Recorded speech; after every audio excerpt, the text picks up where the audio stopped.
Bincang bersama. Small listeners, industri musik Indonesia banyak musisi yang tumbuh dan juga besar gitu ya. Yang dimana kita lihat sekarang makin kaya dari sisi genre, dari sisi usia bahkan, dan juga talenta yang beragam. Dan kali ini kita akan ngobrol-ngobrol sama salah satu musisi yang pastinya juga talented dan juga baru mengeluarkan karya terbaiknya.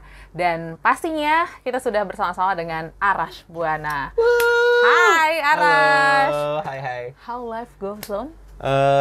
Life is good, man. Especially when you have to face the traffic in Jakarta, ya. Yes. Yeah. Tapi finally kamu bisa sampai di sini dan kita Yes. akan ngobrol-ngobrol tentang karir, tentang perjalanan hidup gitu ya, seorang Arash Buana, gimana akhirnya sekarang menjadi musisi. Tapi setelah aku googling kamu, emang kamu dulunya adalah seorang aktor, benarkah? Sebenarnya ya, pertama kali gue terjun ke dunia entertainment tuh gue jadi presenter. Presenter. Malah justru gue presenter. Umur berapa tuh? Umur 7 tahun. 7 tahun. Oh Yeah. my god. Ini That was penyiar first radio jadi deg-degan ya. Interview Nggak, tapi presenter. waktu dulu gue umur 7 tahun gue jadi presenter. Abis itu umur 8 tahun gue keluarin lagu pertama gue. Oke. Dan di usia 9 tahun lagu kedua, dan 10 tahun baru mulai tuh ke acting dan lain-lain gitu. Jadi ya film layar lebar pertama gue itu Filosofi Kopi, dan Wow. I think it's gonna be my last one. The last one? I'm not into the acting industry. Oke, nanti kita akan bahas tentang itu. Tapi aku penasaran sebenarnya awal mulanya kenapa bisa terjun ke industri entertainment dan jadi presenter loh. Maksudnya nggak banyak anak kecil di masa itu yang jadi presenter. Yep. Gimana jalannya?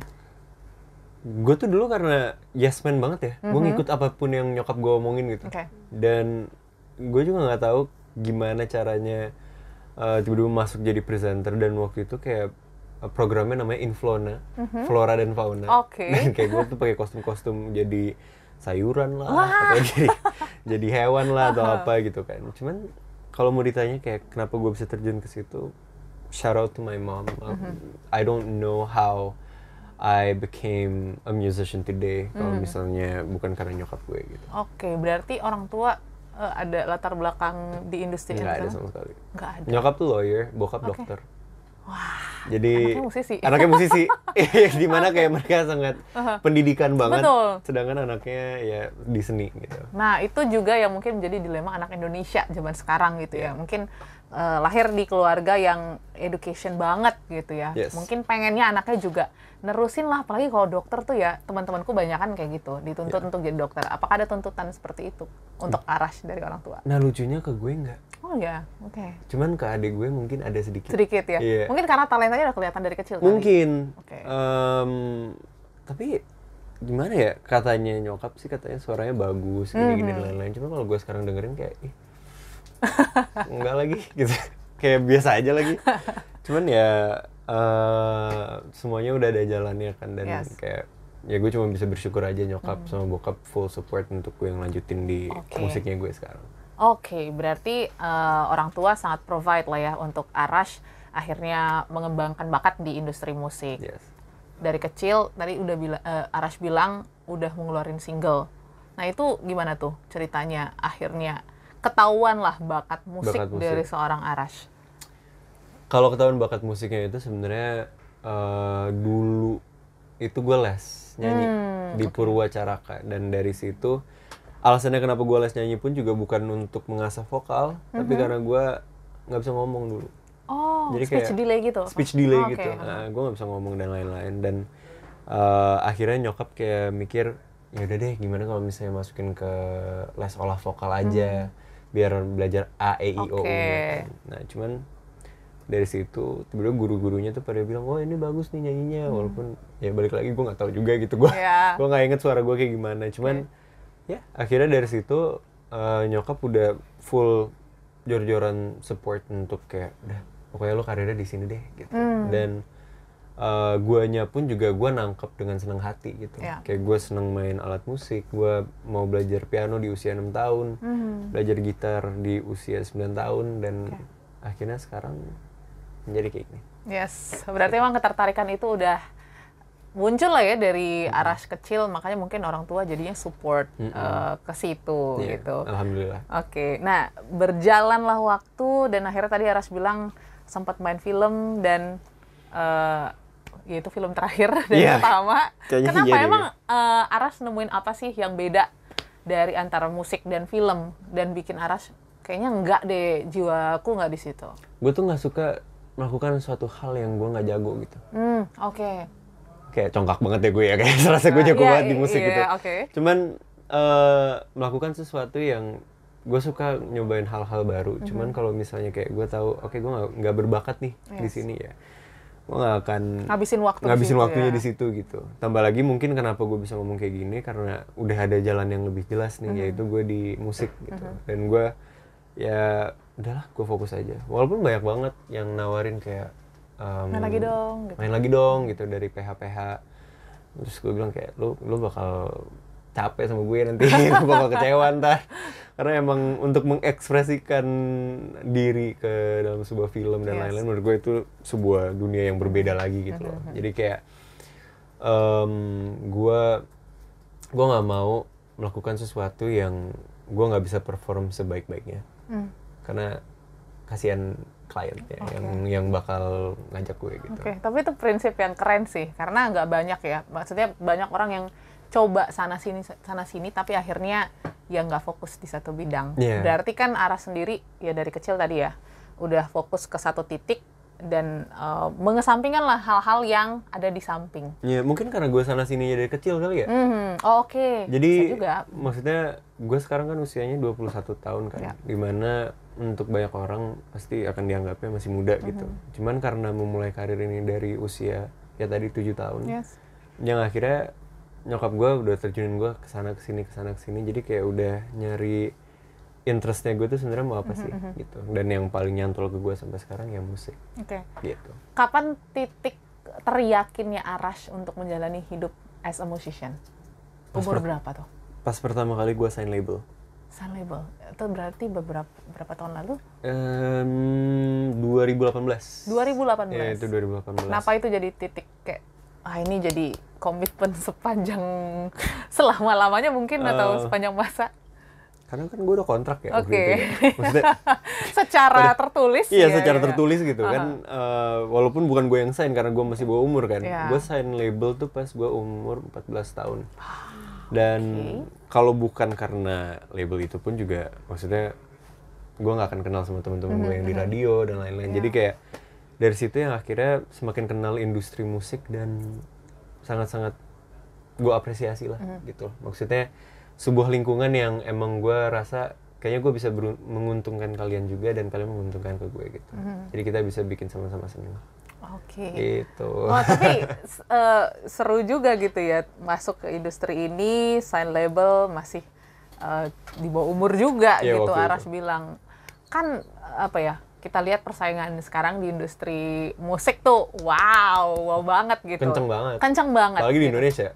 Betul, karena sekarang ya secara sadar gitu ya kita lihat di sosial media dengan gampangnya orang upload video cover and then terkenal, FYP dan lain sebagainya. Di umur segitu, kamu udah paham belum sih dengan kerasnya persaingan di industri musik? Umur segitu tuh berarti umur yang awal mula sign label. Jadi apa tujuannya Arash ataupun apa ya, kayak motivasi untuk di industri ini? Sampai sekarang maksudnya? Atau di awal dulu? Dulu ya. Kontrak itu. Jadi beban sendiri ya? Iya, sebenarnya lebih ke beban gitu loh. Karena apa ya? Karena yang kayak gue bilang kan, gue dari dulu tuh emang udah disodorin sama nyokap. Maksudnya mungkin pasti smart listeners ya, mungkin bisa bilang kayak, oh nyokap tuh berarti memaksakan gue. Sebenarnya nggak seberapa memaksakan sih, lebih ke mendorong. Kayak waktu 2015 gue pernah menjadi representatif Indonesia untuk musical Sound of Music yang datang dari England waktu itu. Dan gue nggak mau audisi sama sekali. Cuman gue dipaksa untuk audisi yang paling terakhir.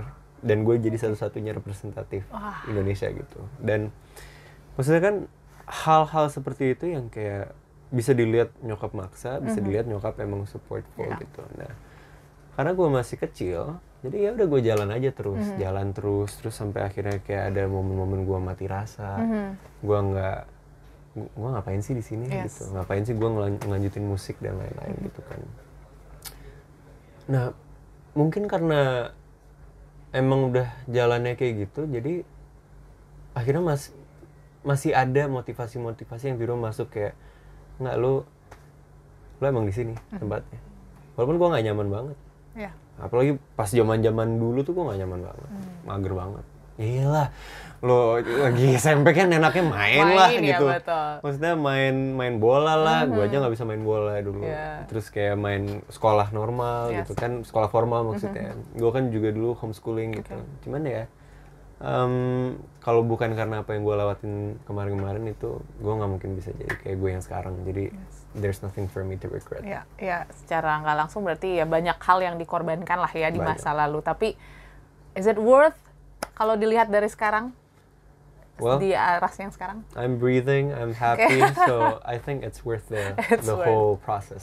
Oke. Nah, yang pasti proses ini juga kan tadi ya kamu bilang nggak cuman Aras sendiri gitu, banyak orang-orang yang terlibat, especially tadi kayaknya Mama gitu ya, paling terlibat ya. Gitu. Gimana sih sekarang akhirnya Mama ngelihat seorang Aras yang ini kayaknya udah bisa berdiri di kaki sendiri, yang dulu mungkin ya di-guide gitu di-guide dan mungkin kalau aku lihat sih bukan maksa ya, tapi kayaknya Mama itu punya views yang besar akan potensi Aras sendiri. Views yang besar walaupun agak kontroversial, ya kan? Pastinya kan? Maksudnya nggak semua. Dengan caranya lah ya. Iya, dengan caranya gitu, agak kontroversial gitu. Betul. Untuk terjunin ke industri entertainment di usia muda. Cuman, pertanyaan apa sih tadi?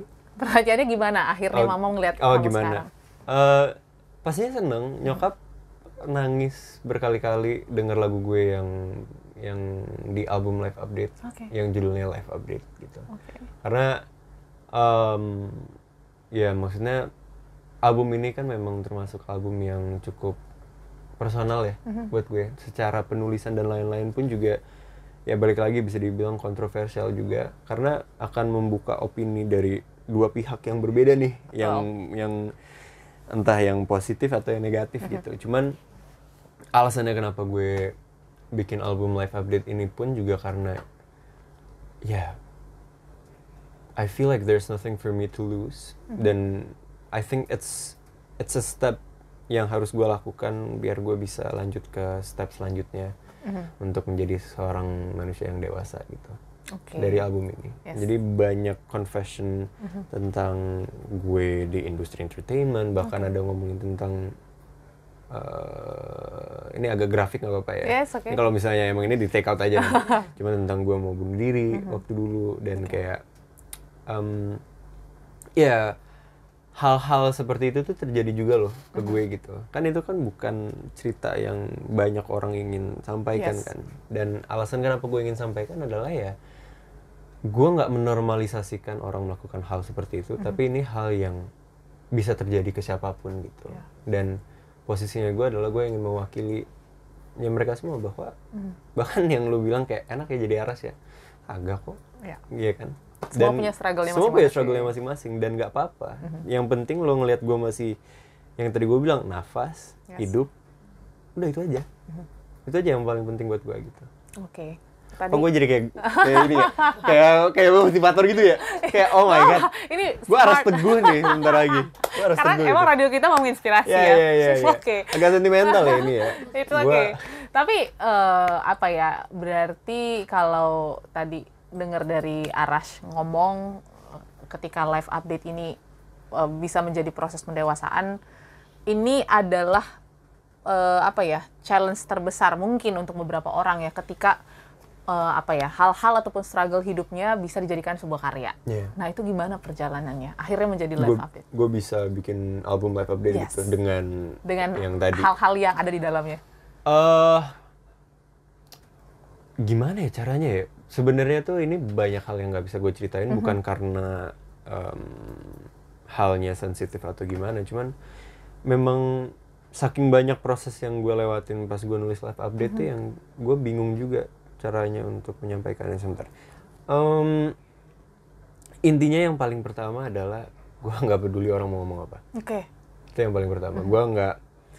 Gue nggak akan menjadikan opini orang menjadi patokan dari apa yang ingin gue bikin. Kalau dulu itu kan Dan gue yakin masih banyak musisi sekarang ya, mereka membuat sebuah karya untuk impress. Yes.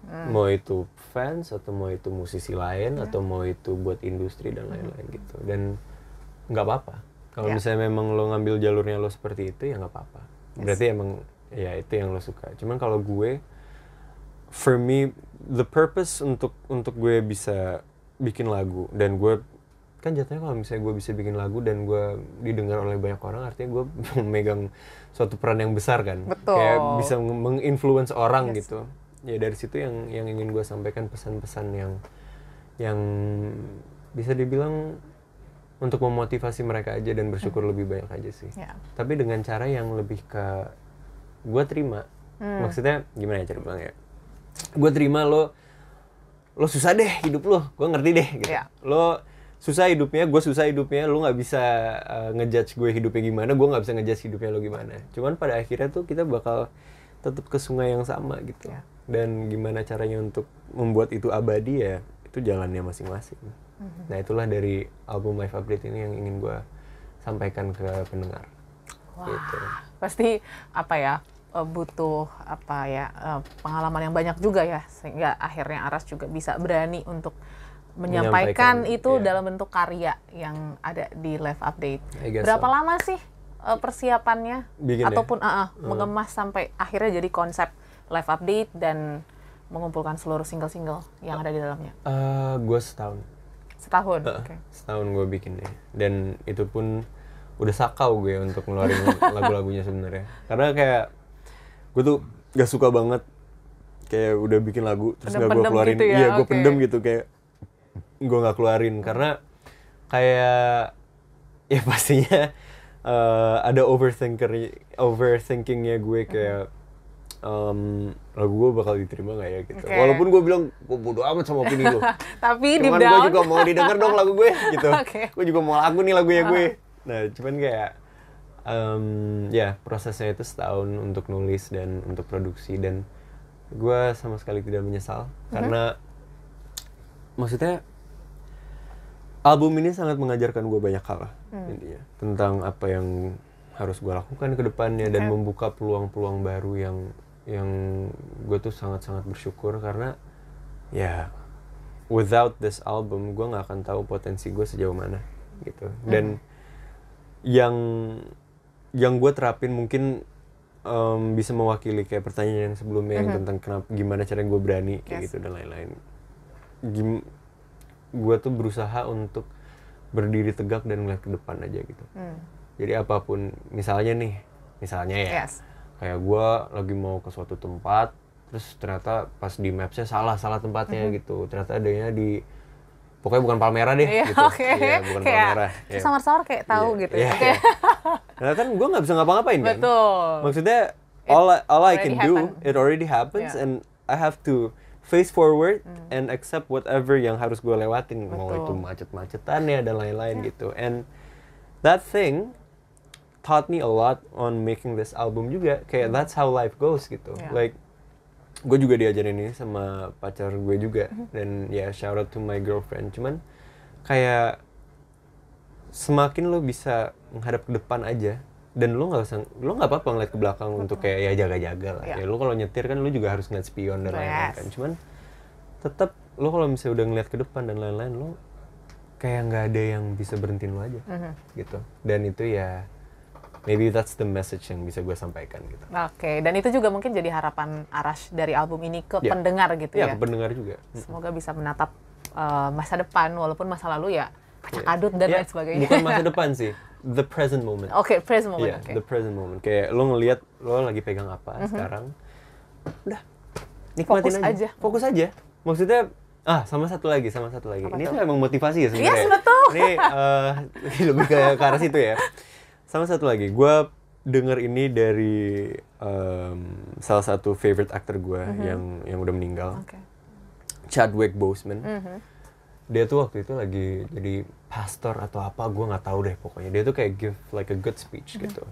Intinya message yang ingin dia sampaikan adalah di saat lo ada dua jalur nih, yang Ada yang gampang, ada yang lebih susah. Tapi menuju ke arah yang sama, lo ambil aja yang lebih susah. Nggak apa-apa kok, karena yang lebih susah ini is going to give you a more meaningful result rather than this one gitu. But both ya nggak salah, nggak ada salahnya. Cuman if you want to invest more time and invest more energy to do something that you love, kayak just go for it. Lo walaupun lo mungkin nggak bisa ngelihat sekarang hasilnya kayak bakal misalnya nih kalau di musik lo nggak viral, lo nggak ini dan lain-lain.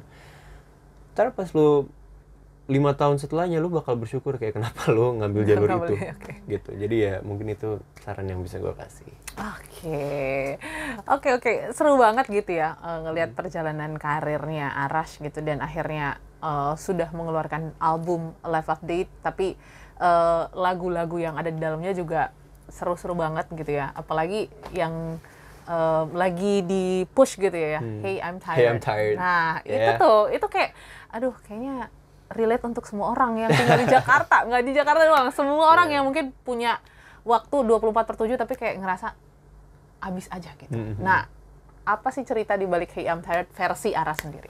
So Hey I'm Tired itself itu sebenarnya tentang gue sama cewek gue yang kayak gue kan LDRan kan sama cewek gue, dan lagu Hey I'm Tired itu ya kayak gue curhat ke cewek gue gitu loh, kayak gue tuh capek, gue capek maksudnya ngejalanin ini semua, gue kangen sama lo, tapi lebih ngambil ke perspektif cewek gue, karena cewek gue itu bukan di industri entertainment kan, dan you know how draining it is to date an artist, artist celebrity atau siapapun yang digemari lah gitu, itu melelahkan untuk orang yang nggak paham gitu, dan itu hal yang normal banget, dan ya kayak di lagunya pun juga kayak gue sebagai artisnya pasti akan ada rasa bersalahnya juga, kayak gue misalnya sibuk buat tour atau manggung tapi gue nggak bisa sempetin waktu sama dia, tambah lagi gue nggak tahu pikirannya dia terhadap apa yang gue lagi lakukan sekarang seperti apa, jadi kayak lagu itu ya semacam curhatan gue ke cewek gue gitu, bahwa di balik gue kayak gini-gini dan lain-lain, lo perlu tahu kalau gue tuh kangen sama lo sebenarnya. Tapi nggak ada yang bisa gue lakuin, makanya ada liriknya kan, now I'm overthinking, then I'm missing you, but there's nothing I can do gitu. Gitu lah. And you're the one who makes me happy, and everything gets heavy. When everything gets heavy, ya udah gitu sih intinya. It's a very cheap song sih sebenarnya. Kayak it's a normal song, not that deep, nggak sedip sama apa yang gue jelaskan tadi gitu. Tapi the other songs ya you guys can go ahead and listen to. Nanti boleh didengerin satu persatu gitu ya. Nah, pasti apa ya, untuk ada di industri ini Arash punya banyak effort gitu ya, punya banyak pengorbanan gitu ya, dan muter di Palmera gitu. Kayaknya dia masih apa ya, memendam gitu ya. Kan makasih ya udah menjadi wadah untuk gue keluarkan. It's okay. Nah, tapi pasti ngelihat apa ya, potensi dan juga interestnya Arash, aku rasa 5-10 tahun kamu akan ada di industri ini. Tapi kepikiran nggak next-nya mungkin 20 or 30 something kamu masih akan ada di industri ini atau tidak, atau mungkin akan bercocok tanam seperti siapa kemarin, David Beckham ya? Gue harap sih gue bisa gitu sih. Beternak gitu. Gue harapan gue bisa bercocok tanam gitu, karena gue tuh suka banget main game Stardew Valley. Ada itu it's a farming game sebenarnya. Itu game yang ya gue emang karena kan hektik ya. Betul, semua butuh refreshment ya. Apa yang gue lakukan. Jadi gue butuh sesuatu yang peaceful gitu. Dan kayak kalau gue cocok tanam kayak lucu deh. Seru, gitu. Cuman masalahnya gue takut sama cacing. Itu gue takut sama serangga dan lain-lain gitu. Cuman gue mau gitu melihat karya gue gitu. Cuman kalau misalnya tadi berapa tahun? 20 sampai 30 tahun ya? 30 tahun lagi. Intinya mungkin yang bisa gue sampaikan, gue harap 20 sampai 30 tahun nanti lagu-lagu gue terus abadi. Amin. Itu yang gue harapkan, dan semoga industri royalti ini tidak hancur ya. Semoga itu bisa menjadi ininya gue, dan just living a normal and simple life aja gitu. That's my goal. Gitu. Dan bercocok tanam itu. Semoga bisa menerapkan apa yang kamu mainin di game di kehidupan nyata. Amin. Oke, boleh nggak sih Arash nyanyi sedikit aja? Boleh pilih lagu di Live Updates. refnya aja. Do you want me to use my guitar or? It's okay. Kayak gini aja. Okay. I really miss your touch. I just really wanna see you. Yeah. Now I'm overthinking, then I'm missing you. But there's nothing I can do. You're the one who makes me happy. Everything gets heavy. Yeah, yeah, yeah. Yay, hey I'm tired ya. Yeah. Thank you Aras. Pastinya good luck untuk album baru ini. Semoga bisa menjadi sesuatu yang bisa menguatkan orang-orang yang mendengarkan. Amin. Gitu ya. Dan semoga podcast ini bisa jadi inspirasi ya. Sepertinya tadi sudah banyak kata-kata motivasi setelah terjebak dari kemacetan yang ada. Ini gue pulang-pulang juga gue udah lupa nih apa yang gue omongin tadi. Oke, nanti boleh ditonton di YouTube kita. Gue nonton lagi ya. Tapi yang pasti boleh mungkin disampaikan ke smart listeners yang mau denger album ataupun singlenya, boleh kemana? Silakan. Smart listeners bisa didengar di semua digital platform. Apapun yang kalian gunakan, intinya search aja Live Update, and I hope you can enjoy the whole album experience. Yes, so thank you Aras, semoga kamu juga enjoy dari perbincangan kita kurang lebih 30 menit. Seru banget ya. This is fun. Okay. Dan pastinya juga smart listeners semoga juga bisa menikmati perbincangan ini dan menjadikan mungkin perjalanan karirnya Aras sebagai inspirasi untuk lebih baik lagi di kemudian hari. Kalau begitu, Audrey pamit, sampai jumpa dan bye-bye. Bincang bersama